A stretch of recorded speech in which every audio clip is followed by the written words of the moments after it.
The Alisson one's a bit different. I think it's the first time under Klopp, especially, where Liverpool have sort of been competing for a player. In the Real Madrid have been sniffing around Chelsea as well. I think it's no secret that I think his ideal choice of destination would have been Real Madrid, but that's every footballer's dream destination at the end of the day, isn't it? But obviously, someone's had a word with him. Bobby.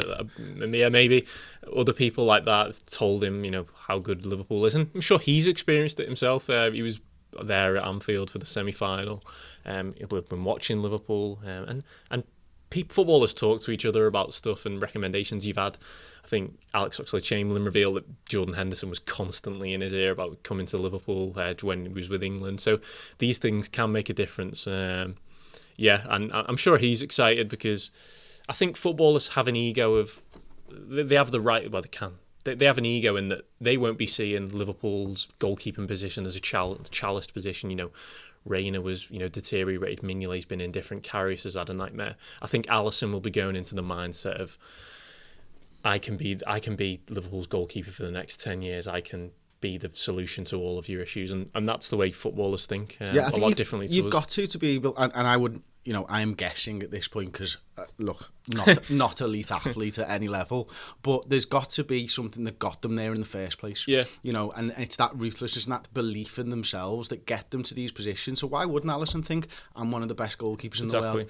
The job is no different behind Liverpool's defence than Roma's. In fact, Liverpool's is probably a slightly better defence, to be fair. Yeah. And he's going to come in and go, well, I'm going to solve their problems. We're going to win trophies, and I'm going to be a hero forever in that city. Absolutely brilliant. So I'm going to move on now to the Premier League, and this is just a bit of a follow-on from the goals conceded, expected goals conceded chat. I think you can see here, Liverpool's, we obviously conceded 38 goals against. Now in the Premier League, he was performing slightly better, Karius and Liverpool, and this doesn't include obviously just Karius, but we were expected to concede 35 goals, and you can see the big outlier here is Manchester United, who only conceded 28 goals all season, but they were expected to concede 43.54 goals, and you can see there that's the biggest swing of any goalkeeper in the league. And then you've got Burnley's goalkeeper there who's performing pretty well, and a couple of others. Now I want to show you the Serie A table from last season as well. Roma obviously coming in third. Look at this, expected to concede 38, conceded 20, a 10-point swing, which in that league is the best, and that's a league that's got Gigi Buffon in as well, or had Gigi Buffon in, who was again another one of the top goalkeepers in the world. So interesting that his Roma swing is nearly as good as David De Gea's swing for Manchester United. And again, if we can sign a guy who can, make sure that we concede less goals, and that's the whole point of a goalkeeper, and is very good at it and can affect that, then absolutely brilliant. And let's just show you what that can do for the actual Premier League table. So look at that. I mean, they scored more goals, Manchester United, than they were expected to score, which is great. That shows good finishing from the likes of Lukaku and other players from Manchester United. You add those 2-point swings together, that means that's almost a 19-point extra that they got. See, they got 81, and they should have got 62 based on the stats. And you can see here that Roma, like a 7-point swing, and they were scoring less goals than they were expected to as well. So you can see how big a difference that expected goals against versus goals against can actually make to your points. So you can almost say there that, 7, maybe 10 points Alisson could have saved Roma, because obviously there's a negative swing in the expected goals. I know I'm getting a little bit nerdy on this stuff now, so apologies. I sat in that crowd at Tranmere, and I remember sitting, as me and Chris were sitting next to each other, and he does that thing, he drops the ball, they score, and there was no anger, there was no shock. It was almost the case, and I said this to Chris at the time, it was like giving your toddler a pint of milk and then just watching them spill it, because it was the inevitable. That's what this kid, toddlers do that. Loris Karius has got a goalkeeper who looks like he's had a really bad time at Champions League, concussion or not. His head was gone. The fans, no one had any trust in him whatsoever. Maybe not even his own teammates. Secretly deep down, it was no surprise to me that happened. And I don't know if you agree, but I should ask is that, do you think he was set in stone? He was going to be number one. Klopp has seen him come back for the first 10 days of pre-season, or however long we've been, and got actually I can't.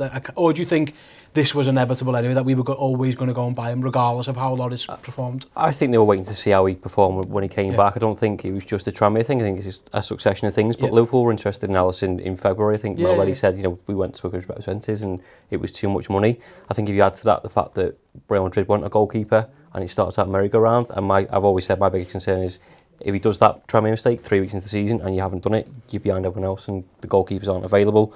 I think Klopp's just decided to be ruthless and thought, well, actually, I need to go and do something about this, or the club needs to do something. This for me has got hints of when we got Jurgen Klopp as manager, that Liverpool have spied a little opportunity here to catch some rivals cold. Obviously, it's very, very important for him to be able to distribute accurately. But I think really the reason that Liverpool have gone for him is because of his presence in the penalty area. Now, he's someone who's big and imposing, will catch crosses, will deal with crosses, but on the other hand, has agility and reflex that almost doesn't look possible for someone of that size.